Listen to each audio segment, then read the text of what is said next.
Estamos, esperamos unos segunditos hasta que nos conectamos todos.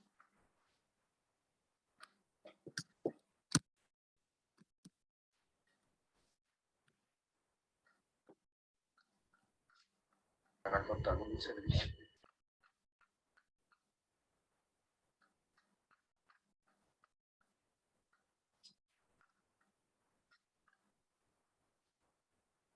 Ya estamos de vuelta en la segunda hora. Y ahora sí vamos a pasar a hablar de la segunda etapa. Profe, Adelante. volviendo un poquito atrás otra vez, Sí.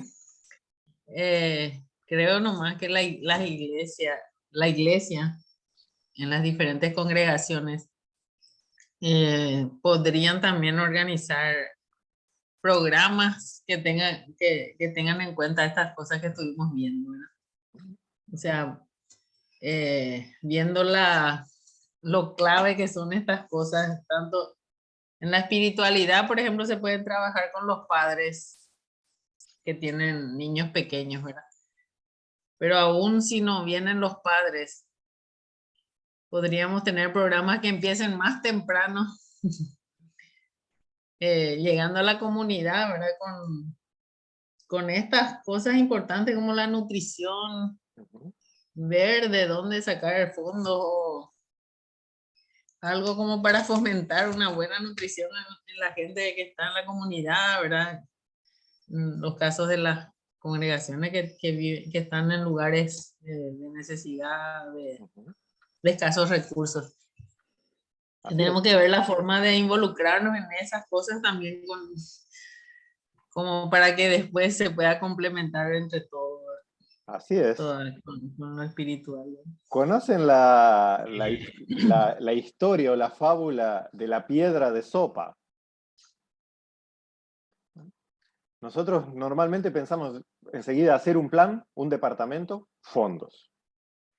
Y la fábula de la piedra de sopa nos puede servir a entender cómo en realidad funciona el amor en la congregación y no los fondos. Sopa de piedra.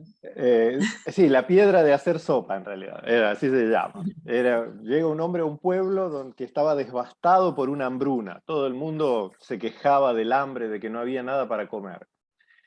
Y el hombre dice, bueno, yo tengo una piedra de hacer sopa, y todo el mundo se le reía.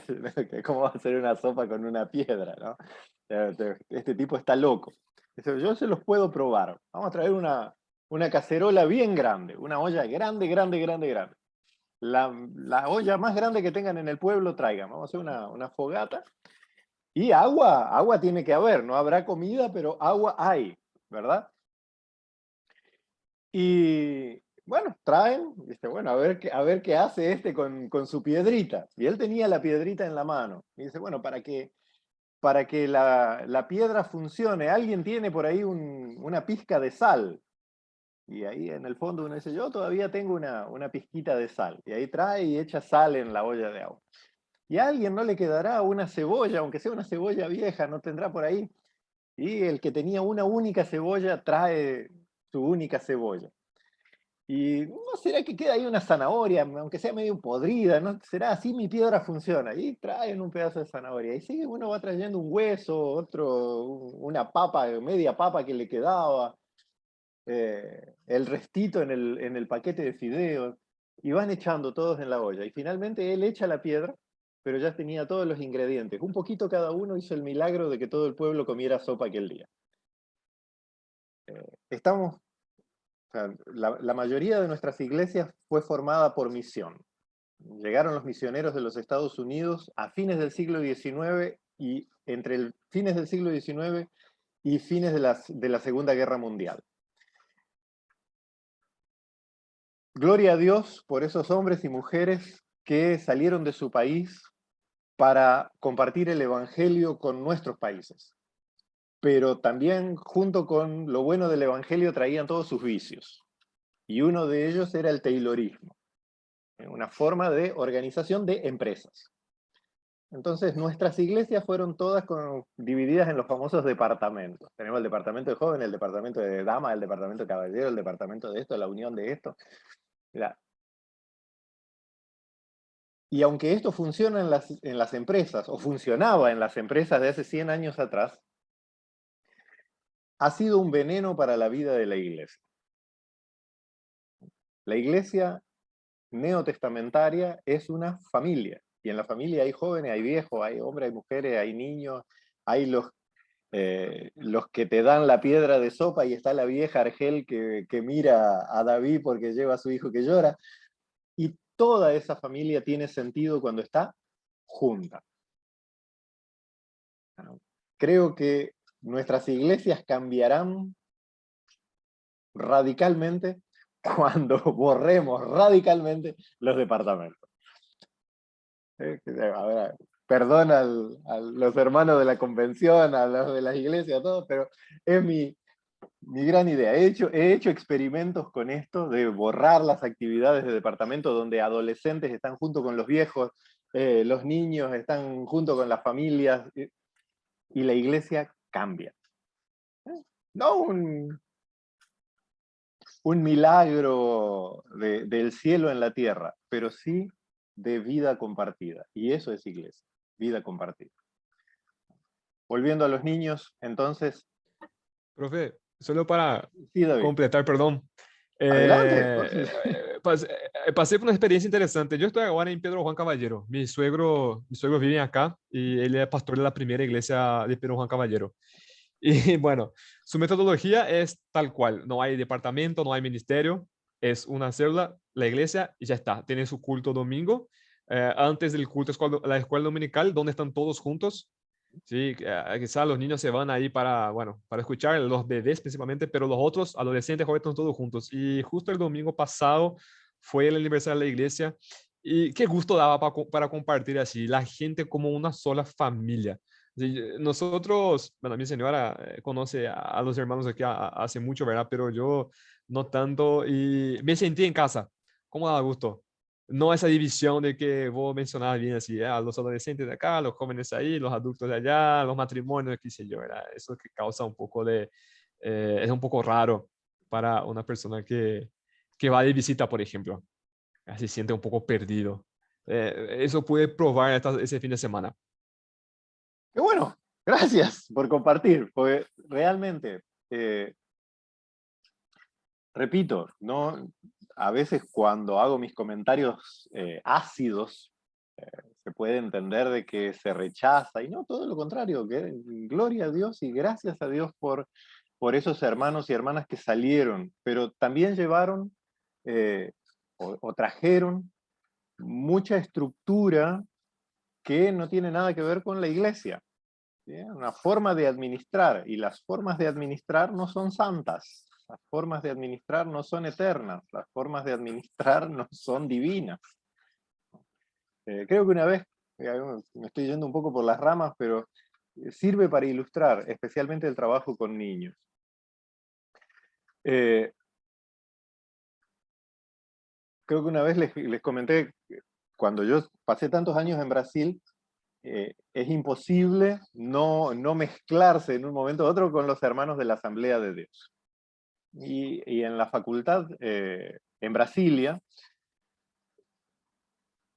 creo que, no sé, más del 50% de los estudiantes eran de la Asamblea de Dios. Entonces pude conocer muy de dentro esta denominación hermana, ¿no? Y las nuevas generaciones, no los surgidos de misión, sino los ya nacidos en la iglesia, criados en la iglesia, familias pastorales de abuelos, ¿verdad? Empezaban a ver las cosas diferentes. ¿Por qué? Porque más allá de lo teológico, la tradición pentecostal y todo lo demás, la Asamblea de Dios, en Brasil sobre todo, se caracteriza por un legalismo de lo externo, de las formas. La forma en que la mujer tiene que llevar el pelo, los vestidos, la forma en que se visten los hombres, todo está reglamentado. Y no era por rebeldía que los más jóvenes observaban una cuestión sociológica. Era, ¿por qué los primeros creyentes, ¿no?, los primeros frutos de la misión, se vestían con traje negro hasta acá, y las mujeres con traje negro hasta acá. Sí, en Belém do Pará, en el norte de Brasil, hace 8000 grados de calor a la sombra. O sea, una cosa totalmente sin sentido. Era porque ellos, en su respeto y en su amor por los misioneros, querían imitarlos en todo. Solo que los misioneros que llegaron a Brasil eran unos suecos pobres. Eran misioneros por fe realmente, y traían lo que tenían de Suecia. En Suecia hace 14.000 grados bajo cero. Y traían esos trajes que usaban en Suecia al extremo norte de Brasil. Y ellos usaban la ropa que tenían, y los otros que ponían la ropa porque querían ser parecidos. Y ahí quedó un legalismo de la forma que hoy en día cualquiera que piensa un poquito, que mira, dice, no tiene sentido, ¿cómo vas a ir? O sea, realmente, creo que en alguna otra clase también hablamos de eso, ¿qué sentido tiene? Nuestro famoso, gracias a Dios, las nuevas generaciones de pastores vienen un poquito con el chip cambiado. El famoso que para predicar tenés que ir con el saco y la corbata hasta acá. ¡En Paraguay! Por más aire acondicionado que tengan, que no todas las congregaciones tienen, pero por más que tengas aire acondicionado, amigo, no hay forma de aguantar la soga al cuello. ¿Y qué necesidad? Si la que debe brillar es la palabra y no el vestuario. Tampoco ir de short de baño, pero ¿cuál es el problema en vestirse un poco más cómodo? Y lo mismo sucede con el trabajo con niños. Hace 100 años atrás, cuando los misioneros llegaron, los niños eran tenidos poco menos que como inexistentes en la congregación. Porque era la forma de la época. Pero si 100 años después continuamos lo mismo, sacralizando formas y costumbres, en vez de compartir la palabra de Dios, no estamos realizando la obra para la cual Dios nos llamó, que es ser testigos de la luz admirable de Cristo a todas las criaturas.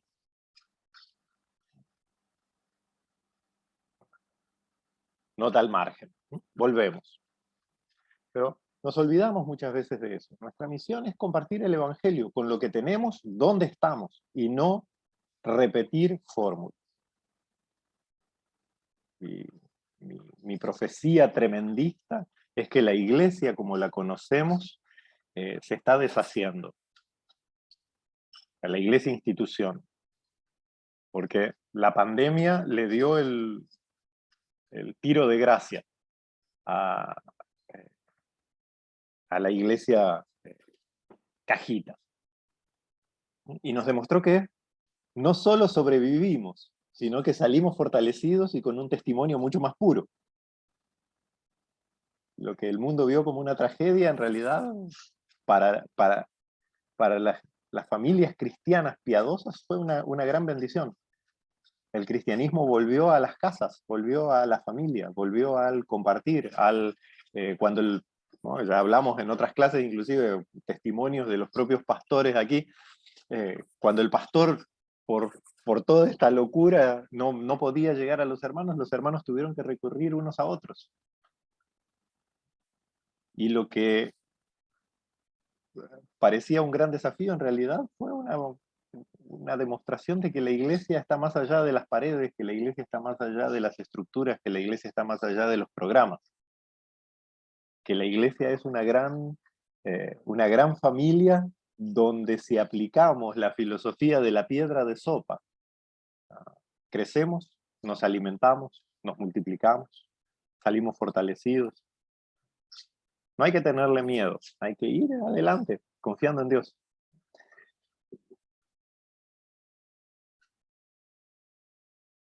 Como diría un comediante brasileño, ¿amén o no amén?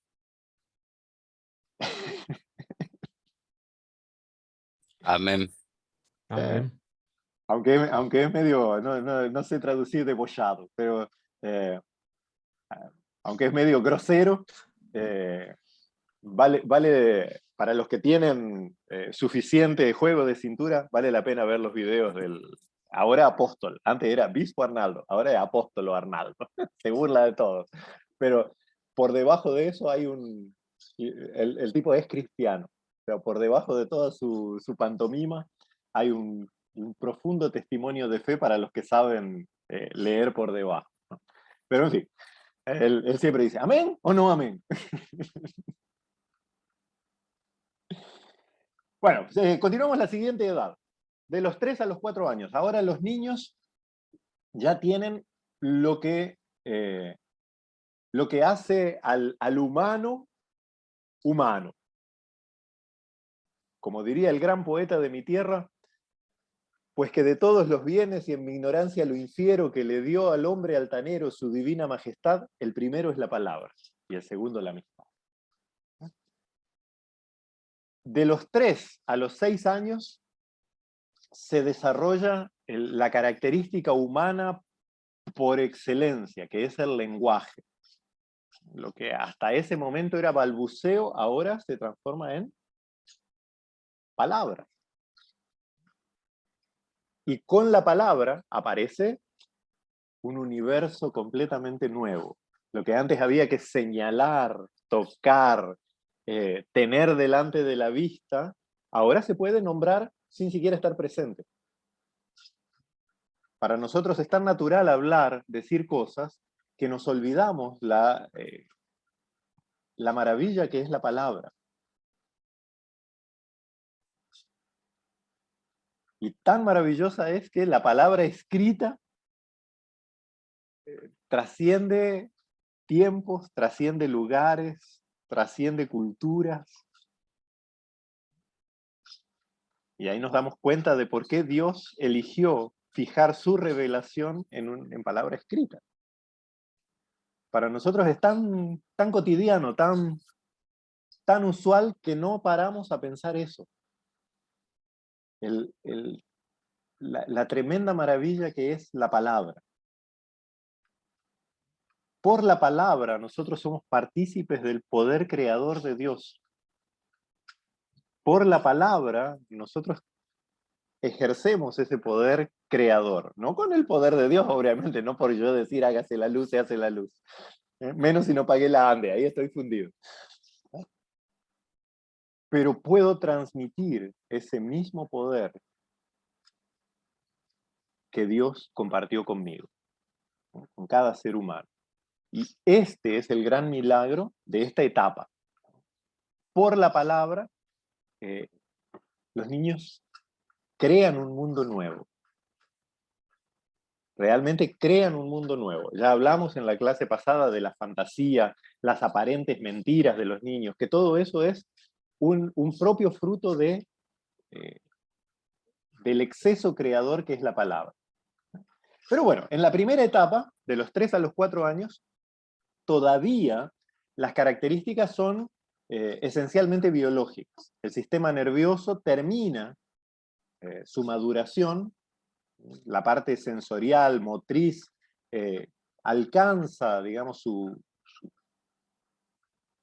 su estadio madurativo ya prácticamente de adulto, y allí vemos que los niños comienzan a hacer juegos físicos de más habilidad, saltar, subir escaleras, tirarse de tobogán, se animan a más cosas.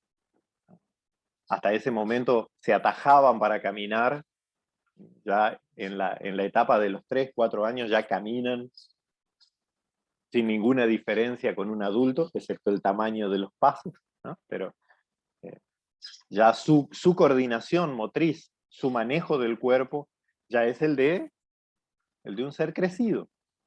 Ya normalmente ya en el inicio de esta etapa ya dejó los pañales, ya controla sus necesidades físicas. Y esto también es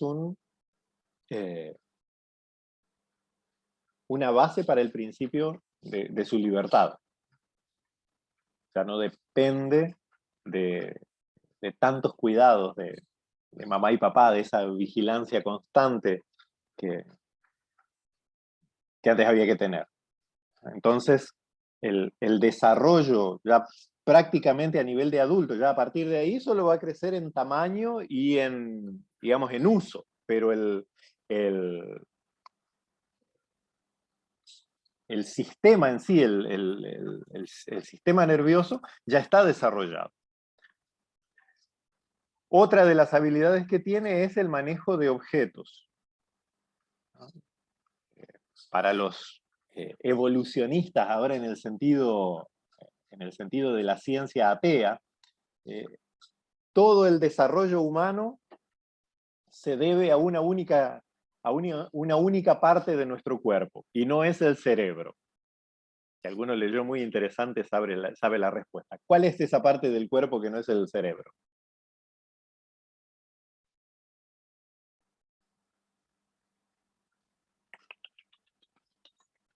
Esta va por el 2 en el parcial, ¡vamos!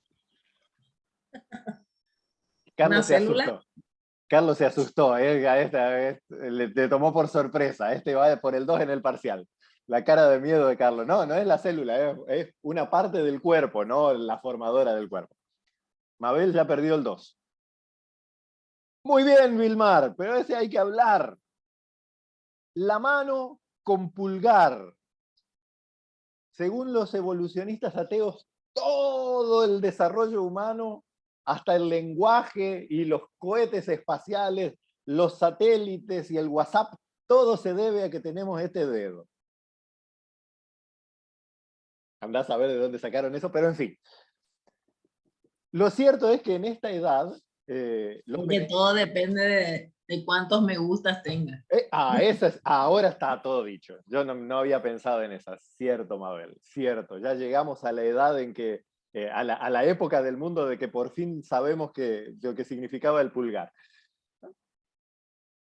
Pero más allá de semejante exageración, lo cierto es que el manejo de la mano, el dominio de la mano, nos permite el dominio del mundo. Empezamos a comer con cubierto, podemos abrir y cerrar puertas, podemos atajarnos de algo si está inseguro, podemos llevar cosas de un lado al otro, podemos escribir posteriormente. Todo depende del manejo de la mano. Y se da en este tramo del crecimiento. Entre los 3-4 años ya los niños tienen el dominio de su mano, ya agarran. Sí, Sergio, y resulta que eso nos lo vendieron en las películas. Hace tiempo atrás tuve la oportunidad de leer un excelente estudio de reconstitución histórica sobre el Imperio Romano, y resulta que todas esas cosas que nos vendieron en las películas había sido mentira. Todo de Hollywood, más o menos como los vikingos que ahora están, como dicen en el Facebook, haga la rutina para la musculatura de los vikingos. Los vikingos originales del siglo IX eran gordos como un globo aerostático, porque necesitaban la grasa corporal para soportar el invierno de Noruega, de Dinamarca. Lo mismo, los gladiadores eran maltratados, vivían presos, y resulta que era mentira, eran los rockstars del Imperio Romano, les daban las mejores comidas, porque era el show, no era tanto así. Claro, había luchas a muerte, eso sí es verdad, pero eran muy pocas. Era como mandar matar un caballo de carrera, había que estar bastante loco, ¿no? Ellos invertían mucho en los gladiadores, ¿no? Todo lo que nos vende Hollywood es mentira. Lo primero que nos deberían decir en las clases de historia del colegio: cualquier cosa que hayas visto en una película es mentira. Básicamente. En fin, volvamos a nuestra clase. Pero el manejo del pulgar por sí mismo sí es una cuestión de vida o muerte. La mano es un gran instrumento para el desarrollo de nuestra habilidad de interactuar con el mundo. Y esto se da en este periodo, de los 3 a los 4 años. Cambia, ¿no? Todavía hay una preponderancia de lo sensorial, pero lo sensorial, que hasta ese momento era general, lo sensorial de todo el cuerpo, especialmente lo relacionado con el tacto, empieza a ser el tacto fino. Podemos hacer una prueba, bueno, ahora adultos ya es medio difícil notar la diferencia, pero una prueba, por ejemplo, yo aquí abajo tengo un mantel, de intentar sentir la rugosidad, la suavidad, en la superficie que ustedes quieran, con el codo y luego con la yema de los dedos. Es un universo de diferencia. La sensibilidad que tiene la mano es perfecta. Y en esta edad es que los niños descubren eso. Ya no es agarrar y mandar a la boca, no. Sino que exploran con sus manos las formas y eso. Y eso va aumentando no solo su habilidad de interactuar con el mundo, sino también su noción del espacio. A esta edad, de los 3, 4 años, comienzan también a intentar por sí mismos, y lo conocen las paredes, el dibujo. David, dentro de poco, prepárate para un presupuesto en pintura de pared. ¿Por qué? Es la edad donde agarran cualquier cosa, lo que encuentran, y hacen sus pinturas rupestres. Yo ya tengo esa experiencia, profe. Lindo es, ¿verdad? No hay pared que se salve para más de una pared blanca. Esas son las mejores, esas llaman más la atención. No, pero esos dibujos son atractivos y hasta decorativos. Entonces ya le dejamos ya para que no pierda el estilo de repente. Justamente, esperá hasta los 7, 8 años, recién ahí pintás de vuelta, porque si no es frustrante. Totalmente. ¿Sabes qué? Cuando con el más chiquito no tanto, pero con mi nena mayor, con Valentina, cuando empezó a pintarrajear, nosotros padres inexpertos, obviamente, no, Valentina, no hagas eso, acá tenés hojitas de papel. Hojitas de papel, nada, ella quería pared. Y tan letrada que descubrió que nunca cerrábamos la puerta de su habitación. Y ahí entonces ella contornaba la puerta y dibujaba atrás de la puerta. Tenía todo un mural detrás de la puerta. Y después abría la puerta de vuelta y no se veía nada. Era una belleza su pieza. Hasta que descubrimos. Pero lo que dice Luis es, deberíamos tomarlo en serio. Yo sé que no es fácil. Pero esa edad del garabato en cualquier lado es natural. Hablábamos la clase pasada, justo Mabel hizo la acotación del estímulo. Es claro que es mucho más estimulante si les das colores, crayones, si les dejas dibujar las paredes. Ese sería el mundo ideal, pero no es el mundo en el que vivimos nosotros. Y aunque nos gustaría tal vez ser los padres más comprensivos, los pastores más comprensivos, ¿no? Caramba, también pintar la pared cuesta trabajo, cuesta dinero, cuesta tiempo. No es tampoco soplar y hacer botella. Pero el movimiento de los niños sí es natural. Y si les prohibís en la pared, van a agarrar el piso. Si tienen tierra, van a hacer garabatos en la tierra. Es un movimiento reflejo de representación de la realidad. Y cuanto más lo podemos estimular, mayor será el desarrollo de estas áreas del cerebro. Nuestra sociedad urbana, sobre todo, ahora sé que tenemos algunos compañeros que están un poquito en una vida un poco más tranquilita hacia el interior, pero en general, en el contexto urbano, hemos inventado la peor solución, que es escolarizar los niños muy temprano, mandarlos al prejardín a los 3. Eso es tal vez el peor invento de nuestra época. Pero bueno, es lo que tenemos para que puedan garabatear libremente.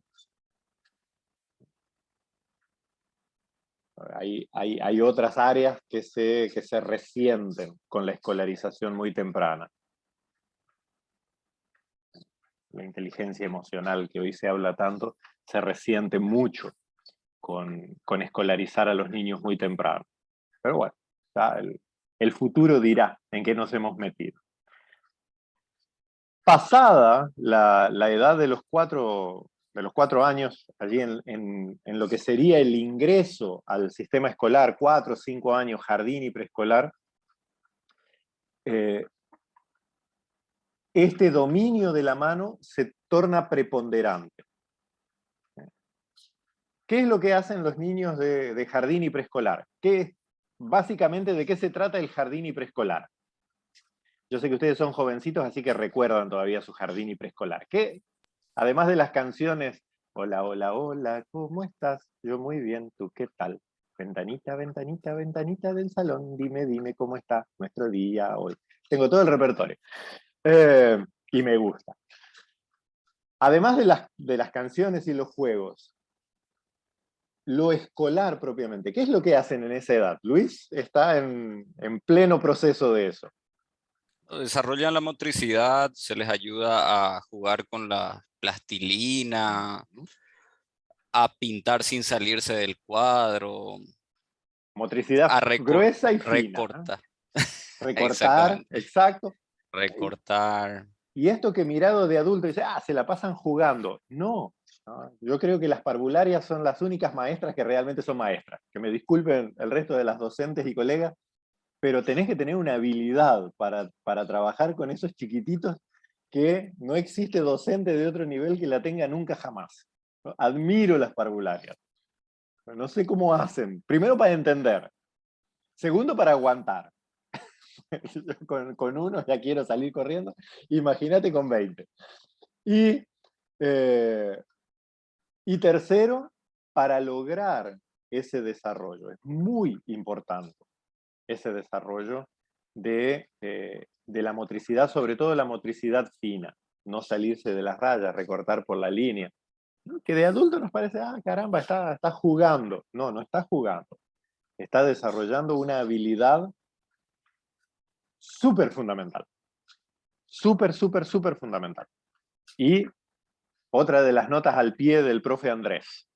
Se está perdiendo eso por culpa de los celulares. El movimiento tonto del chiqui, chiqui, chiqui, chiqui, ya hay efectos, ya hay estudios sobre eso, de pérdida de motricidad fina en edad preescolar. Porque si el único movimiento de la mano es el dedito haciendo así, definitivamente no se desarrolla cortar por la rayita ni hacer dentro del cuadrito. Por lo menos en la iglesia deberíamos desestimular el uso de celulares en niños menores de 6. A los pastores les digo. Ahora con el dedo acusador del legalista. ¡Oh! ¡Oye, tierra! ¿Eis que te digo? Que si el niño usa celular, la tijera no va a manejar. Así ha dicho el señor Andrés, ¿no?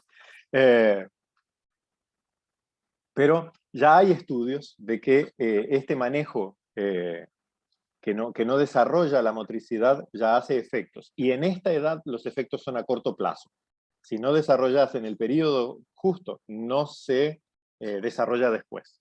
Hay un periodo exacto de manejo. Y por último llegamos a la edad preescolar. En cuanto al manejo del cuerpo, ya hay un manejo total del cuerpo. A no ser que haya algún problema de desarrollo, ya entre los 5 y 6 años ya no tiene que haber ningún problema de manejo del cuerpo. Y el niño ya domina todos los movimientos, puede perfectamente, es más, es lo que siempre se ha considerado como la edad ideal para que los niños descubran qué disciplina física les atrae. La danza, los deportes, el paseo, o como su servidor, el ajedrez en cámara lenta. Lo único que no me provoca fatiga. En esta edad, 5 o 6 años, siempre se ha considerado la edad ideal para el inicio de disciplinas físicas. Y de hecho, los grandes atletas, grandes artistas de la danza o del teatro, han iniciado esta edad, 5 o 6 años. Han sido orientados acertadamente, se necesita mucha observación, ¿no? Nueva nota al pie. Normalmente nosotros enviamos a nuestros hijos a lo que nos hubiera gustado a nosotros. Yo quería ser gran estrella de fútbol, entonces lo mando a jugar fútbol. Yo quería ser la gran bailarina, entonces le mando a baile. Y no miro qué es lo que el niño o niña tiene como, como inclinación o como biotipo físico. Entonces, mirar, si es demasiado largo, no lo vas a mandar a hacer, que pinta para ser grandote o grandota, no lo vas a mandar a hacer ballet.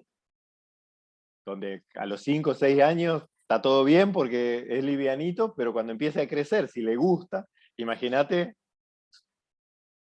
una chica grandota de 50, 60 kilos, que para bailarina es demasiado, en la vida cotidiana no es nada, pero parada sobre el pulgar con 50 kilos, le reventás los pulgares, pobrecita. Y a veces no observamos eso, pero esta es la edad donde hay que enviarlos porque ya dominan su cuerpo por completo. Dominan su cuerpo por completo, todos los movimientos. Y cuando son bien incentivados, esa sensibilidad del cuerpo desarrolla todos los demás ámbitos, las demás características de la inteligencia, el dominio espacial, la noción de espacio y más allá del espacio conocido. En cuanto a desarrollo físico, aquí es el periodo de ingreso escolar o apenas preescolar, es el desarrollo total. Ahora el niño, claro, podemos hablar de la parte moral, social, humana. Obviamente un niño de 5 o 6 años no está capacitado para sobrevivir solo, pero sí ya tiene todas las capacidades para sobrevivir. Ya no necesita que alguien piense por él que tiene que comer. Si tiene hambre lo va a decir, lo va a buscar, va a revolver en la casa por sí solo, buscando comida. Si tiene ganas de ir al baño, no va a andar haciendo demasiado espectáculo, va al baño.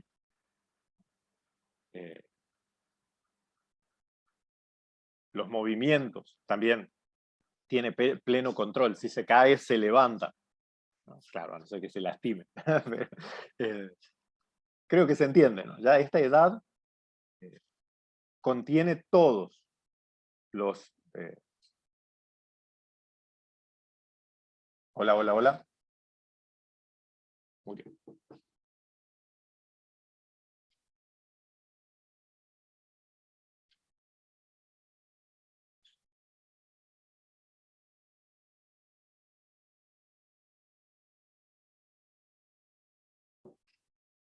Hola, Mabel. Se cortó la luz en mi casa. Me quedé sin wifi, sin nada.